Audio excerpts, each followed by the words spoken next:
Hey guys, Ricardo here and welcome to another blog tech tips. In today's tutorial guys, I'll show you to fix the issue where your LG TV, as you can see this is a LG TV, there is only sound and nothing on the display. So if you're getting sound only and nothing on the display, you're going to do this to fix the issue.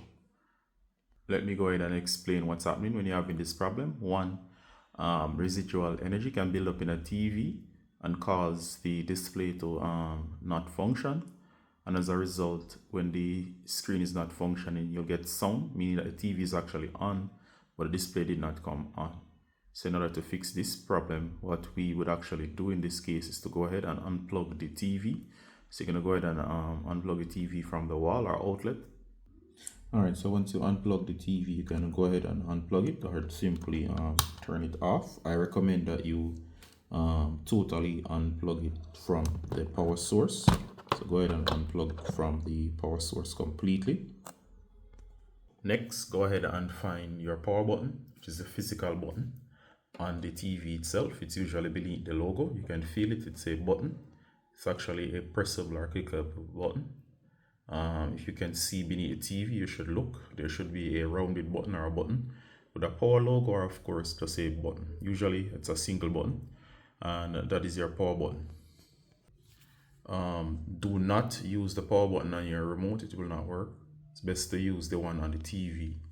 Alright, so once you find that power button, you're going to press this button, and once you press that button, go ahead and press and hold, and of course you're going to give it about a minute. So press and hold for a minute while the TV is unplugged, and once you press and hold, you're going to go ahead and count to 60.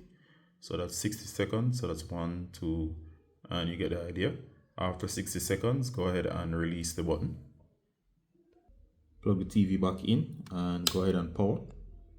Now from here, you can go ahead and turn the TV back on. So you can go ahead and press the power button, and if it's done right, the display will come back on.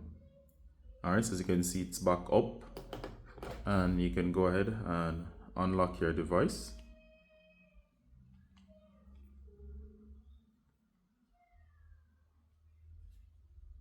And if you did everything correctly, it should be back on. Alright, so I suggest you try that at least 3 times. If that doesn't work after 3 attempts of going through that process, go ahead and unplug the TV, and you're going to leave it unplugged overnight. And in the morning, go ahead and try to turn it back on and power it up. And in most cases, those 2 tips are able to fix the problem 100%. Alright, so I do hope you enjoyed the tutorial. And as always guys, Ricardo from Blog Tech Tips, saying bye until next time. Bye.